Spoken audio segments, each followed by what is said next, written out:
ಶ್ರೀ ಗುರುಭ್ಯೋ ನಮಃ. ಅನಧೀತ್ಯ ಮಹಾಭಾಷ್ಯಂ ವ್ಯಾಖ್ಯಾತಂ ಯದನುಗ್ರಹಾತ್ ವಂದೇ ತಂ ವಿಧಿನಾ ಸತ್ಯನಿಧಿಂ ಸಜ್ಞಾನ ಸಿದ್ಧಯೇ. ವಿದ್ಯಾಪೀಠ ವಿಧಾತಾರಂ ವಿದ್ಯಾವಾರಿಧಿ ಚಂದಿರಂ ವಿದ್ಯಾರ್ಥಿವತ್ಸಲಂ ವಂದೇ ಮಹಾಮಹಿಮ ಸದ್ಗುರು. ಶ್ರೀ ಗುರುಭ್ಯೋ ನಮಃ. In this book Satyanidhi Vilasa, which is written by Sri Srinivasa Kavi, we got to know about the first 4 sargas. In the previous sarga, that is the 4th sarga, we mainly get to know about Purushottamacharya, who was the father of our present protagonist, Sri Satyanidhi Tirtha Swamiji. Purushottamacharya has acquired so much of wealth from his ancestors itself. Not only wealth, he himself was intelligent, he had very high intellectual skills, and he got each and everything in his life, except for one small thing: he wasn't blessed with Santana Bhagya. The couple were very much depressed about this. Soon it seemed like as if the Lord himself was praised by their devotion. Vidyadisha Tirtha Swamiji appeared in his dreams and blessed him and said him that he would be soon blessed with a son. The words spoken by great people never go wrong. Very soon, his wife, Purushottamacharya's wife Satyadevi, became pregnant, and within a short period of time, she gave birth to a beautiful, handsome young boy, and the boy was named Raghunatacharya, who is our present protagonist. Soon in the Vasanta Kala, the thread ceremony of Raghunatacharya was conducted very grandly, and Pandits from all over the country were invited, and even the Devatas itself felt extremely happy by the ceremony conducted. Now, in this present 5th sarga, which consists of 69 shlokas, we get to know more in detail about the journey of Raghunatacharya until he gets ordained the sannyas ashrama by Sri Satyavrata Tirtha Swamiji. In the beginning, it starts with Purushottamacharya. After completing the thread ceremony of his son, he believes that his son has attained the proper age and he has to be sent to Gurukula Vasa. So first, in order to conduct his Vedabhyasa, he sends him to a Gurukula.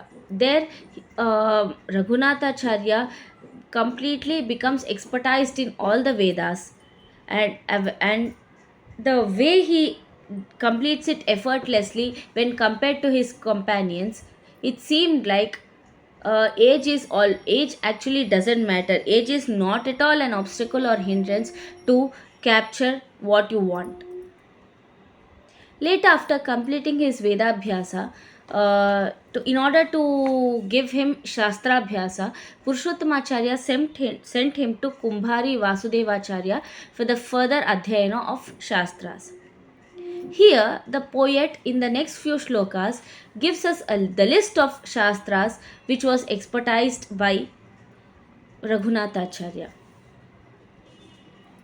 First, he studied the Vyakarana Shastra, which is actually the Vyakarana Shastra's Anubhashya, which is written by Patanjali Muni. Then next, after this is completed, the poet gives us the list of the Purva Mimamsa and Karma Mimamsa Shastra. The Purva Mimamsa Shastra, which consists of 12 adhyayas, 1000 adhikaranas and 1200 sutras. It is divided into 2 shatkas. The first 6 adhyayas are called as the Purva Shatkas, and the next 6 adhyayas are called as the Uttar Shatkas. Along with this, even he studied Karma Mimamsa Shastra also.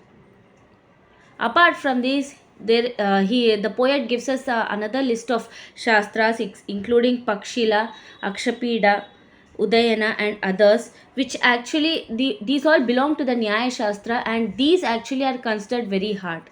Raghunatacharya even expertised all of them also. When we come to this Madhva Shastra, it is like a vast ocean.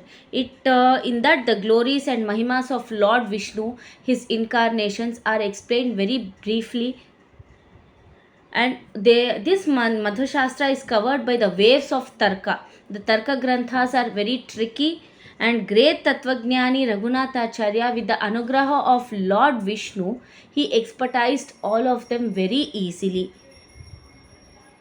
It's like when we called this Madhva Shastra as the ocean, Raghunatacharya, by his intellectual skills, he safely reached the shore by his buddhi.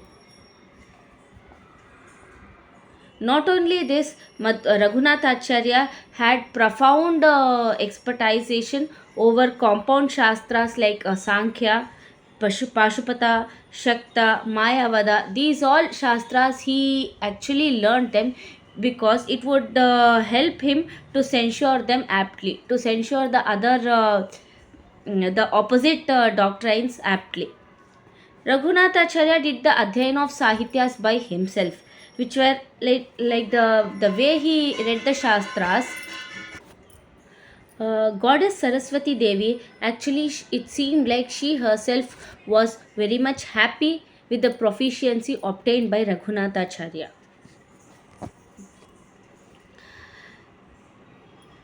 Purushottamacharya now understood that his son was able to complete the Shastra Dhyayana within a limited period of time, and he was very much happy that his Vamsha, his Kula Vamsha was very much virtuous and supreme in the Jagat, in this entire universe. Raghunatacharya became proficient in all the Vidyas to a particular extent, to a full extent, and he bloomed like a full moon. Now Purushottamacharya felt that Raghunatacharya had attained the age of marriage, and he need to get married to a suitable girl immediately. He started searching for a bride in his relatives itself, and soon Raghuvaryacharya, who was actually a relative to Purushottamacharya, he came forward to give his daughter in marriage to Raghunatacharya. Raghuvaryacharya, he belonged to Aurva Gotra. He was also a scholar and a profound follower of Advaita philosophy. He was very much happy by the intellectual skills gained by Raghunatacharya, and he himself came forward. Purushottamacharya was very much happy by this, but Raghunatacharya was not at all interested in all these materialistic pleasures.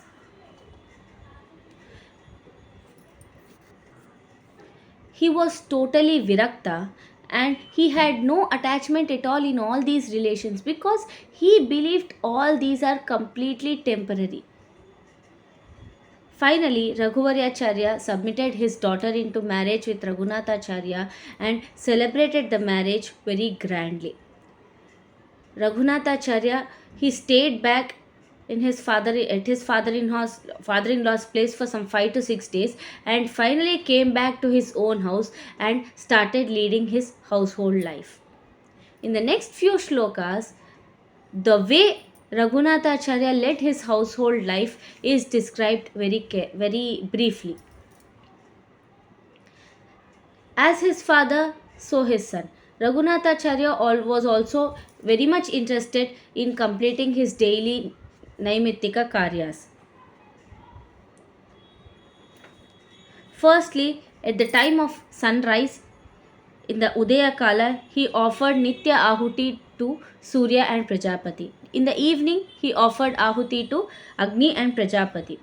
On the Purnima and Amavasya days, he was very much interested in conducting Havans and Yagas. So on Purnima, he did Purnamasya Yaga, and on Amavasya day, he did Darshana Yagas. At the time of Yagas, Raghunatacharya invited Brahmins from all over the country because it is believed that whatever work you do, it must be submitted to the god only through the form of Brahmins, because these Brahmanas, they are the mode, they act as a mode between us and the Lord. So when you offer anything to the Lord with through Brahmanas, by giving them proper dakshina and serving them neatly, then your work would be successful in the proper way, in a righteous way. Not in Grishma Kala, when the directions became complete, he performed the Pashu Yaga. In the Chaturmasya Kala, he performed the four parvas containing yagas. What are they? Vaishwadeva, Varuna Praghasa, Sakamedha, and Sunasiri. These four parvas containing the yajnas.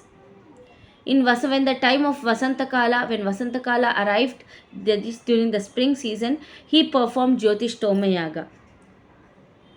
Apart from this supreme knowledgeable Raghunatacharya, he performed Atyagnishta Homa, Atiratri, and other seven Jyotishtoma Prakriti Yagas, and also Uttara Yaga called Dvadashaha for the Preeti, for the in through his bhakti towards Paramatma Sri Harivayu.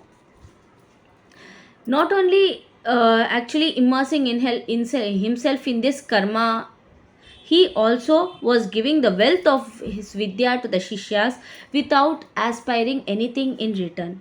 Even the wealth of Vaidika Vidya was growing in an enhanced way every day. This is actually wonderful. He was always immersed in Madhva Shastras and permanently proceeding in the dharmic path, which is shown by his father. When he was giving discourses, when he was teaching his disciples, the nectar coming from his mouth was completely filled with sattvic souls in their hearts as the containers. And whoever would actually try to gain that nectar, their way would pave to getting salvation or mukti. By seeing all these discourses, the other Mayavadis, the opposite Mayavadis, they completely became afraid. They did not neither approach to him. See, yesterday itself we thought of an example. When the sun rises, it doesn't mean that the moon is not present over there. It means that the sun's light is so brighter than the moon that moon's light become invisible. The same way, when Raghunatacharya was there were other Mayavadis. But the Mayavadis, they became completely invisible in front of Raghunatacharya.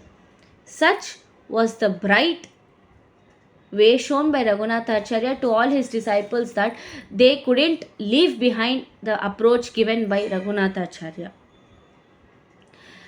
Raghunatacharya, we already know, he had gained a lot of ancestral property and there was no scarcity in any wealth issues. Raghunatacharya gave food every day to many Brahmins containing items they actually explain the number of items given by them. They say he offered food containing 6 rasas, curd, good rice, and moreover the completely food was offered with great affection and preeti. Raghunatacharya, like this, he was going on in his household life in an extraordinary way. He submitted all these activities with great bhakti to the Lord Paramatma. Then, after some time, he decided to proceed for Tirtha Yatra, leaving behind his house and wife. When Raghunatacharya thought of doing this, Purushottamacharya became completely miserable.